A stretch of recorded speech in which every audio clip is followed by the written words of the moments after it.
जो बहुजन समाज पार्टी की नेता है सुश्री बहन कुमारी मायावती जी, उन्होंने एक गाइडलाइन जारी की है, जो भी अपराधी या किसी भी प्रकार के मुकदमे किसी व्यक्ति के ऊपर हैं, उसे पार्टी के अंदर कोई जगह नहीं मिलेगी। एक संवैधानिक देश में हम रह रहे हैं और हमें बराबरी का अधिकार है, चाहे वो महिला हो या पुरुष, एक ही गिनती में हमें गिना जाता है। तो अगर आज हम एनसीआरबी का डाटा उठाकर देखेंगे तो सबसे ज़्यादा जो शोषित वर्ग है वो महिला वर्ग है। तो इसको लेकर के आप कैसे देखते हैं, कैसे इस चीज़ को सुधारें? देश की संसद में हमने महिलाओं को भी भेजा, ठीक है, सांसद बनाकर, विधायक बनाकर, ठीक है, मंत्री बनाकर। तो ये मुद्दा तो उनको भी उठाना चाहिए संसद में। मुद्दे तो उठाए हैं। एक स्वाति मालीवाल है, आपसे शायद सांसद है, उन्होंने दिल्ली के जीबी रोड का जिक्र किया हुआ है। मान लो बहुजन समाज पार्टी का विधायक बनता, ठीक, तो शिक्षा एकदम फ्री हो जाती। फ्री तो शिक्षा में भी है, कहाँ? सरकारी स्कूलों में शिक्षा फ्री है। सरकारी स्कूलों में शिक्षा फ्री है, लेकिन क्या इन सरकारी स्कूलों में बड़े बड़े कर्मचारियों के बच्चे पढ़ते हैं? बिल्कुल नहीं पढ़ते। तो दोस्तों, आज के हमारे मेहमान आपके सामने हैं।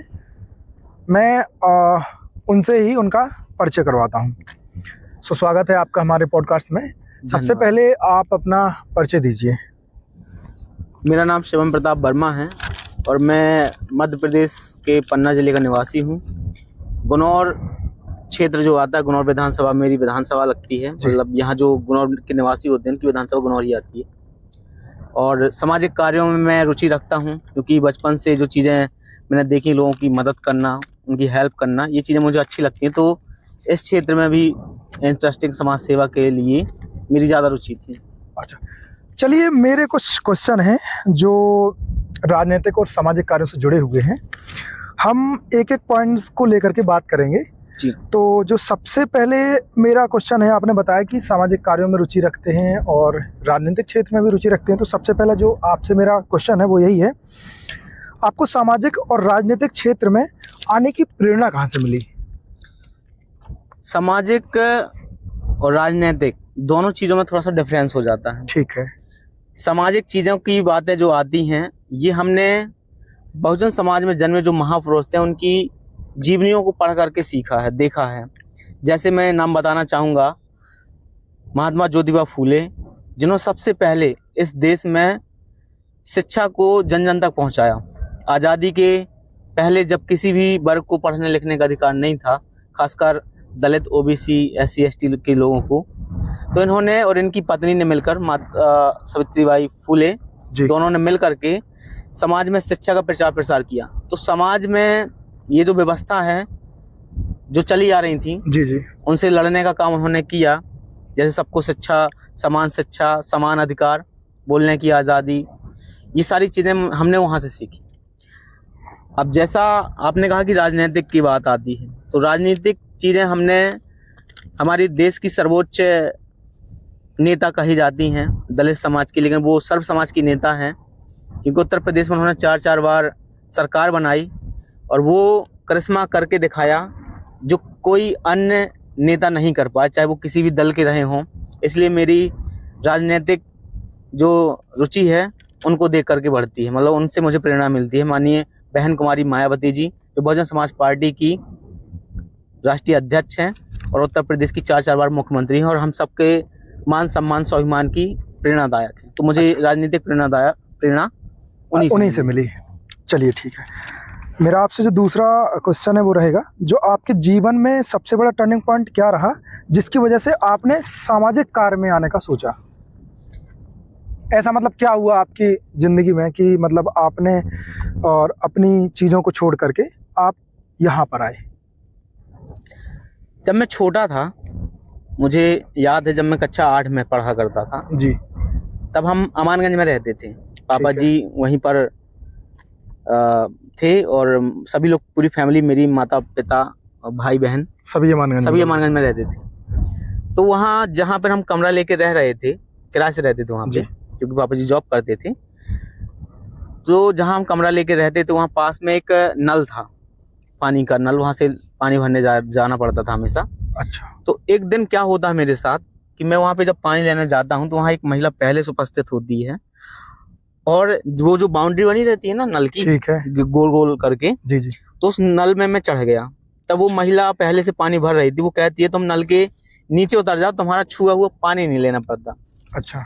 तो ये शब्द जब उन्होंने बोले, और महज मैं उस समय 14 से 15 साल का था, कक्षा 8 में पढ़ रहा था, तो मेरे लिए ये जब मैंने पहली बार सुना तो ये चीज़ें नई नई मुझे थोड़ा सा मन में उठी, सवाल पैदा करी, उन्होंने जिज्ञासा पैदा की इस चीज़ को लेकर के कि उन्होंने ऐसा क्यों बोला, तुम्हारा छुआ हुआ पानी नहीं लेना पड़ता। मतलब आपके साथ हाँ, वो मूवमेंट पहली बार हुआ, तो मुझे थोड़ा सा अंदर से गिल्टी फील हुआ कि ऐसी क्या बात हो गई, उन्होंने ये चीज़ ऐसी बोली, क्योंकि कभी मैंने इसके पहले अपने जीवन के 15 साल तक कोई चीज़ नहीं सुनी थी। स्कूल में भी नहीं सुनी, कोई भेदभाव नहीं, कुछ नहीं। लेकिन जब वो पहली बार डल में वो घटना हुई, तब वहाँ से मेरे देखने का, सोचने का, समझने का उस दिन से पूरा नज़रिया बदल गया।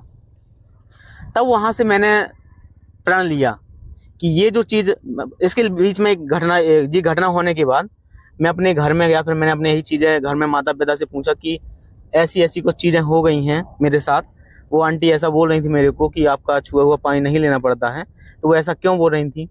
फिर माता जी ने बताया कि हम दलित वर्ग से आते हैं, ऐसी वर्ग से आते हैं, तो ये समाज के अंदर एक परंपरा सी चल रही थी, व्यवस्था चल रही थी छुआछूत भेदभाव की। तो वो चीज़ मुझे समझ में आई। फिर उस दिन से मेरा देखने का, सोचने का, समझने का सब नज़रिया बदल गया। तब से मैंने फिर ठान लिया कि आगे चल के बड़े होकर मैं कुछ ऐसा काम करूँगा जिससे सामाजिक व्यवस्थाएं कम हो या ख़त्म हो, कम भी हो। हालांकि सरकारी काम काजों में तो ख़त्म है,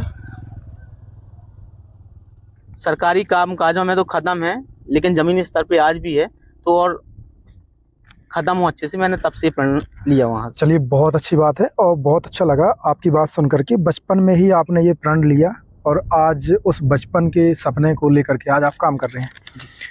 चलिए, बातचीत आगे करते हुए मैं आपसे जानूंगा कुछ राजनीतिक क्षेत्र के बारे में कि जो आपने अभी अभी थोड़ा सा पैर रखा है राजनीति में, तो मेरा पॉइंट है कि आज की राजनीति में सबसे बड़ी चुनौती क्या है? आज की राजनीति में चुनौतियां तो नए युवाओं के लिए बहुत हैं। अच्छा। जैसे जहां तक मैं देख पा रहा हूं, जैसे सोच पा रहा हूं, उस हिसाब से कि मेरे बैकग्राउंड में तो कोई पहले से मंत्री, विधायक, सांसद तो कोई थे नहीं जी, और ना ही ये कोई समझ वाले व्यक्ति थे ऐसे कि मुझे बता सके, राजनीति में उठा सके। मतलब मेरी फैमिली से कोई ऐसा व्यक्ति था नहीं कि राजनीतिक क्षेत्र में मुझे बता सके। तो कठिनाइयाँ ये भी जाती हैं कि सबसे ज़्यादा जरूरी होता है लोगों का विश्वास। ठीक है। हमें लोगों का विश्वास जीतना होता है। और हुआ क्या है, अभी जिस क्षेत्र में मैं हूँ, जिस पार्टी से बिलोंग कर रहा हूँ, इस पार्टी में सबसे ज़्यादा विश्वास की ही बात होती है। यहाँ पर लंबे अरसे से जो नेता थे, जैसे जो पूर्व प्रत्याशी रहे इसके पहले, मतलब कह सकते हैं हम कि अभी जो चुनाव हुए इसके पहले 2013, 8, हाँ, जो भी उसके बाद चुनाव हुए हैं, अभी जो भी चुनाव हुए, तो इनमें जो नेता हुआ थे वो उन्होंने पार्टी छोड़ करके दूसरे दलों में चले गए। तो यहाँ पे एक लोगों का विश्वास टूटा। बिल्कुल। ये उम्र जो थी उस समय तो मेरी, मुझे लगता है 16, 17, 18 साल रही होगी जब वो लोग पार्टी से दूसरी पार्टी में चले गए।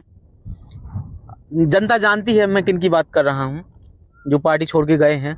उसके बाद एक नया लड़का आया था, नया युवा था, हमारी उम्र का था, वो भी पार्टी छोड़ के चला गया। या ऐसा कह सकते हैं समाज का काम करता था, या समाज वालों ने, उसका कहना ऐसा कि समाज वालों ने साथ नहीं दिया इसलिए मैं चला गया। अच्छा। तो ये जो ट्रस्ट वाली चीज होती है, विश्वास वाली, ये हमें सबसे पहले जीतना पड़ता है। आज लोगों को विश्वास ही नहीं है कि क्या पता हो सकता है आगे चल के आप भी यहाँ पे ना रहो। तो सबसे ज्यादा विश्वास हमें जनता पे बनाना पड़ता है। और जो समस्या आती है वो पैसों की भी आती है, क्योंकि हमने पहले ही बताया कि हमारे परिवार, खानदान से, या मैं ये कहूँ कि जो दलित वर्ग का व्यक्ति है, अगर वो राजनीति क्षेत्र में है, तो इसके पूरे खानदान में कोई भी व्यक्ति इतना अमीर नहीं है कि स्वतंत्र होकर के राजनीति का क्षेत्र में काम कर सके, लोगों की मदद कर सके, एकदम स्वतंत्र उस तरीके से, जिस तरीके से होना चाहिए।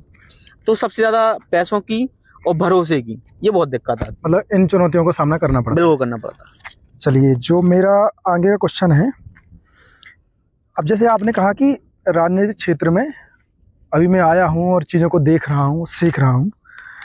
मान लेते हैं कि आप राजनीतिक क्षेत्र में हैं, तो तो मैं आपसे जानना चाहूँगा कि आप अपने क्षेत्र के विकास को कैसे देखते हैं। जैसे आपने अभी वर्तमान में कोई ना कोई विधायक होगा, कोई ना कोई भाई सरपंच तो अब होते ही नहीं है, अब नगर पंचायत है, तो जैसे विधानसभा में बड़े बड़े नेता हैं, छोटे नेता हैं, तो आप विकास कैसे देखते हैं आपके अनुसार? देखिए, जब हम छोटे थे तब हम चीज़ें देखा करते थे, अस्पतालों में सड़कें सही नहीं हैं, अस्पताल सही नहीं है, शिक्षा व्यवस्था सही नहीं है, बहुत सारी चीज़ें हुआ करती थी। और जैसे बड़े हुए, फिर राजनीतिक क्षेत्र में एंटर किया, तब और देखा कि सत्ता में वो पावर होती है कि आप हर क्षेत्र में अच्छे काम करा सकते हैं। बिल्कुल। मतलब एक नेता जो होता है, जननायक बनता है, वो विधायक बनता है, तो अपने जहाँ तक क्षेत्र फैला हुआ उसके विकास को लेकर के बहुत काम कर सकता है। तो हमने देखा कि जनता को जो ज़रूरत होती है, वैसे यहाँ पर जिस क्षेत्र में हम, ये तो बहुत पिछड़ा हुआ है, सबसे ज़्यादा यहाँ ज़रूरत है लोगों को शिक्षा की। ठीक है। अगर मान लो बहुजन समाज पार्टी का विधायक बनता, ठीक तो शिक्षा एकदम फ्री हो जाती। ठीक है। जो लोगों को, जो पढ़ लिख करके युवा तैयार हुआ, उसके पास रोजगार नहीं है, उनको रोजगार की बढ़िया व्यवस्था की जाती। जो किसान मजदूर हैं, जो परेशान हैं, आज कोई लाइन में लग रहा है राशन की, तो कोई खाद के लिए लाइन पे लग रहा है, कोई गैस के लिए लग रहा है। मतलब हमारा काम जो होता, अगर पार्टी सत्ता में आती, तो इन सारी चीजें नहीं होती।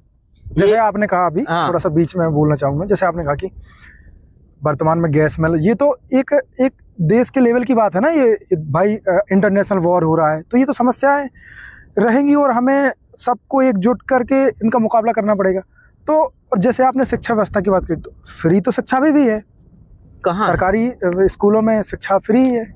सरकारी स्कूल में शिक्षा फ्री है, लेकिन क्या इन सरकारी स्कूलों में बड़े बड़े कर्मचारियों के बच्चे पढ़ते हैं? बिल्कुल नहीं पढ़ते। अगर पढ़ते तो वहाँ शिक्षा में सुधार होता।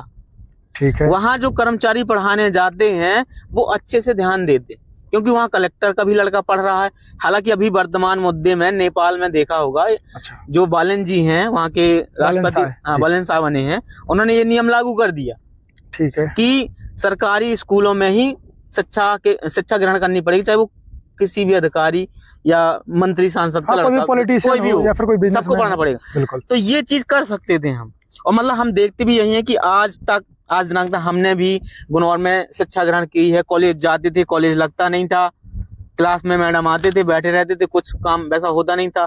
स्कूलों में भी हमने देखा है, स्कूल में पढ़ाई होती नहीं थी, मार साहब आके बैठ के मोबाइल चला रहे हैं। अब तो मोबाइल है, तो पहले कुर्सी रख करके आराम किया करते थे। मतलब उतनी कड़ाई से शिक्षा नहीं होती। हाँ, तो इसमें जो टीचर आता है पढ़ाने के लिए, जो प्रोफेसर आता है, जैसे आपने स्कूल की बात करी, कॉलेज की बात करी, तो क्या उनकी निजी एक गलती है प्रोफेसर की? ये पूरे सिस्टम की। अच्छा, सिस्टम की गलती, किसी एक व्यक्ति की नहीं।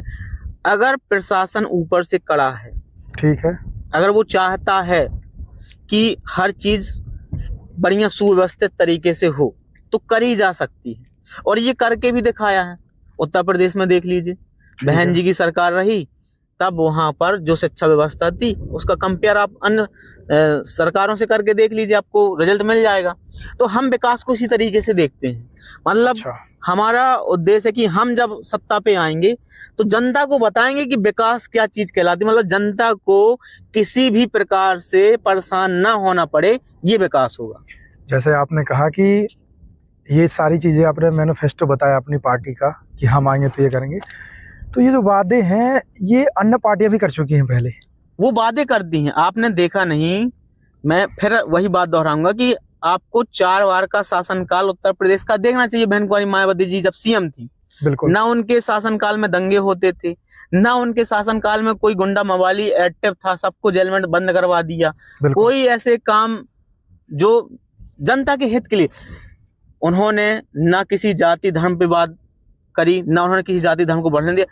जो संविधान में लिखा है, एक खास बात आप सभी लोग सुनिएगा ध्यान से, बहन जी या बहुजन समाज पार्टी जो काम करती है वो संविधान के अनुसार या दायरे में जो संविधान कहता है। संविधान कहता है सबको स्वतंत्रता, तो सबको स्वतंत्रता, हर धर्म का सम्मान, तो हर धर्म का सम्मान। अनुच्छेद 21 अगर जीवन जीने का अधिकार देता है तो वो सिर्फ किसी विशेष जाति को नहीं देता, सबको देता है। तो संविधान के अनुसार ही ये पार्टी चलती है और इनका जो मैनिफेस्टो है वो संविधान ही है।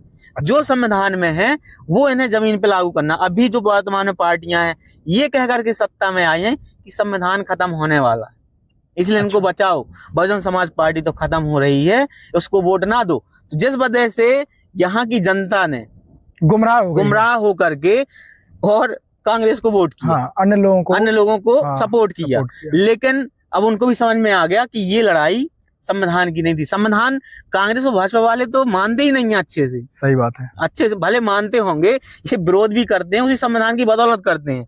तो संविधान का जो सही तरीके से पालन करेगी वो बहुजन समाज पार्टी ही करेगी। चलिए, बहुत अच्छा लगा आपसे बात करके, और आगे चल के आपसे बात करते हैं कि जैसे राजनीति में हर एक पार्टी में युवाओं की भागीदारी होती है। आप मुझे बताइए कि राजनीति में युवाओं की जो भागीदारी है वो कितनी ज़रूरी है? बहुत ज़रूरी है। युवाओं की भागीदारी इतनी ज़रूरी है, जैसे हम ऐसे उदाहरण से समझ सकते हैं। आज हर व्यक्ति के पास मोबाइल है। ठीक है। मोबाइल हर समय अपडेट मांगता है, मतलब एक समय के बाद अपडेट मांगता है। तो यही चीज़ें हमें पॉलिटिक्स में रखनी चाहिए।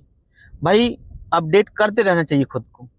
बैक डेट पे जाओगे तो पिछड़े जाओगे और वंचित रह जाओगे उन चीज़ों से जो चीज़ नहीं कर पाते। ये चीज़ इसलिए कि आज जो समाज है या समाज में लोग हैं या युवा हैं वो जागरूक हैं, पढ़े लिखे हैं, समझदार हैं। देश के बाहर विदेशों में कई जगह पे संसद ऐसी है जहाँ पे युवा सरकार चलाते हैं और जो बुजुर्ग हैं उनको पेंशन देते हैं, लेकिन अपने यहाँ उल्टा होता है। तो अगर युवा राजनीति में आता है तो वो देखेगा, क्योंकि मुझे जहां तक मेरा मानना है, जिस तरीके से अगर मैं सोच रहा हूं, मैं ईमानदारी से काम करूंगा, क्योंकि मुझे नहीं चाहिए। मैं तो उन आदर्श नेताओं से सीखता हूं जिन्होंने इस देश के लिए बहुत कुछ किया और जब वो मरे तो उनके जेब में एक फूटी कौड़ी नहीं थी। मैं उन नेताओं को अच्छा मानता हूँ। तो ऐसे हमारे देश में बहुत सारे नेता रहे और इन नेताओं से इंप्रेशन होकर के युवा चलता है। वो भगत सिंह आजाद को अपना आइडियल मानता है, चंद्रशेखर आजाद को अपना आइडियल मानता है, जो आज़ादी के लिए कुर्बान हो गए। तो इस प्रकार के लोगों से आइडियल मान करके आज का युवा चल रहा है। और युवा के आज पास बहुत सारी चीजें हैं। देखिए, आज AI आ गया। जितना अच्छा AI का उपयोग हम युवा कर सकते हैं, क्या वो 50 साल के या 70 साल के लोग कर सकेंगे? नहीं कर सकेंगे। जिस प्रकार से आज सोशल मीडिया में बहुजन विचारधारा का प्रचार, बहुजन समाज पार्टी का प्रचार युवा कर रहे हैं, इस प्रकार से काम वो 50 साल के लोग नहीं कर पा रहे हैं। तो मतलब आपके कहने का मतलब जो 50 साल पुराने वो बैठ जाना चाहिए उनको? नहीं, बैठ नहीं जाना चाहिए, उनका तजुर्बा होना चाहिए। अच्छा। उनका तजुर्बा और मौका इनको मिलना चाहिए, इन युवाओं का जोश होना चाहिए। अच्छा। दोनों मिलकर के जब काम करेंगे ना तो सत्ता में भी आएगी। और आपको ही जानकारी के लिए बता दूं, बहुजन समाज पार्टी का निर्देश भी है 50% युवाओं की हिस्सेदारी। एक चीज आप देखिएगा, अन्य दल या अन्य राजनीतिक पार्टियां क्या करती हैं, छोटे छोटे बच्चों को राजनीति में डालती हैं। लेकिन पार्टी का, बहुजन समाज पार्टी का साफ निर्देश है, जब आप 18 साल के हो जाओगे तो आप दावेदारी जमीनी स्तर से लेकर के, जमीनी स्तर मतलब मेरे कहने का छोटे बूथ लेवल से लेकर के आप राष्ट्रीय लेवल तक के युवा राजनीति में जा सकते हैं, लेकिन 18 साल होने के बाद, मतलब पढ़ने लिखने के बाद आपकी अगर आपकी इच्छा है राजनीति में जाने की, जो लोगों की एक एजुकेशन होती है ग्रेजुएशन तक, वो करने के बाद आप आ सकते हैं, आप राष्ट्रीय लेवल तक जा सकते हैं। अच्छा। मतलब काफी सारे संगठन बनते हैं, कॉलेजों के अंदर चुनाव होते हैं, तो ये छात्र संघ जैसे, हाँ, जाति ये समीकरण सही चीज नहीं होती। अभी नेपाल में भी ये लागू किया गया है कि बच्चों को राजनीति से दूर रखा जाए। जब आप 18 साल के हों तो सीधे राजनीति में आ जाइए, बिल्कुल कोई दिक्कत नहीं, क्योंकि वोट डालने का अधिकार हमको 18 साल से मिलता है। तो हमें भी जब वोट डालने का अधिकार मिलता है 18 साल से, तो हमें भी एक प्रतिनिधित्व करने का भी मौका मिलना चाहिए। बिल्कुल। चलिए, बहुत अच्छा लगा, आगे बढ़ते हैं। आप मुझे बताइए कि राजनीति में एक आदर्श नेता की क्या पहचान होती है आपके अनुसार? आदर्श नेता वही कहलाता है जो सबको साथ लेकर के चले। ठीक है। और देश के जब कोई मुद्दे ऐसे राष्ट्रीय व्यापी हो जाते हैं तो उन मुद्दों में हमें राजनीति न करके साथ देना चाहिए। और ऐसा काम हमने बहन जी को करते हुए देखा है, तो मैं अपना आदर्श नेता उन्हीं को मानता हूँ और उनसे ही बहुत सारी चीजें सीखने को मिलती हैं। वो जो भी शब्द बोलती हैं, उनका एक ट्वीट देश में तहलका मचा देता है। अभी एक कोई नियम आया था यूजीसी को लेकर के, यूनियन ग्रांट कमीशन, तो उसको लेकर के भी उन्होंने एक ट्वीट किया। इसके पहले एक और चीज हुई थी, जब कर्मचारियों को कुछ एक आदेश दिया गया था, हाँ, ये जनगणना वाला, ठीक है, जनगणना के लिए, एसआईआर के लिए, तो उसमें समय बहुत कम था। काफी सारे कर्मचारी टेंशन में आकर के उन्होंने समस्या उनको ही, कुछ लोग खत्म हो गए, उन्होंने टेंशन नहीं कर लिया वो। तो ये चीजें उन्होंने अपने ट्वीट पे लिखा, तो उस ट्वीट को देख करके अपना समय बढ़ा दिया था। तो ये ताकत है एक आदर्श नेता की। आज भी उनके कहने पर ये पूरे देश के जितने भी दलित, पिछड़े, ओबीसी समाज के लोग हैं या जनरल समाज के, सभी समाज के जो उन्हें एक अच्छा आदर्श नेता मानते हैं, उनके एक इशारे पर सड़क पे उतर आएंगे। तो एक ऐसी ताकत है वो देश के अंदर, अन्य कोई कह दे तो ऐसा कभी नहीं हो सकता। बिल्कुल, तो मैं उनको ही अपना आदर्श नेता मानता हूं। ठीक है, आप मुझे बताइए